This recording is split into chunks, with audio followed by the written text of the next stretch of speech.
نزل حدث جديد يا جدعان، وحدث العودة للمدرسة قلنا نحرق عليه. وده شكل الحدث، فيه 3 أشياء: رقصة وسكن وتلجة. ويلا نقول بسم الله. وأول لفة يا جدعان معانا ما فيهاش أي حاجة، مش مشكلة، نكمل نشوف اللي بعدها. تاني لفة يا جدعان زي ما انت شايف ما فيهاش حاجة، واللي بعدها برضو. وكل شكل الحدث ده يا جدعان محدش يلف عليه، هيخرب بيتك. لغاية دلوقتي ما جاش أي حاجة. ايه يا جدعان؟ وبعدين يعني مفيش حتى ايوه كده. السكين يجي اول حاجة مش مشكلة، لسه التلجة والرقصة اهم حاجة عندي الرقصة.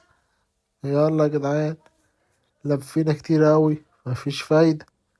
يا جدعان اي حاجة. طيب التلجة وبعدين الرقصة، والرقصة الاول، نفسي في الرقصة. مفيش، انا عاوز الرقصة وبس على كده. يا دي النيل.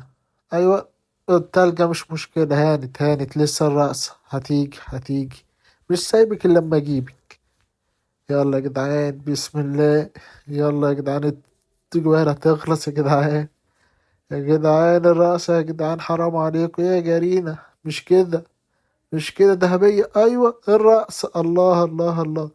وبس كده حرقنا الحدث. فيه مسابقة على الحدث ده يا جدعان. الشروط سهلة يا جدعان.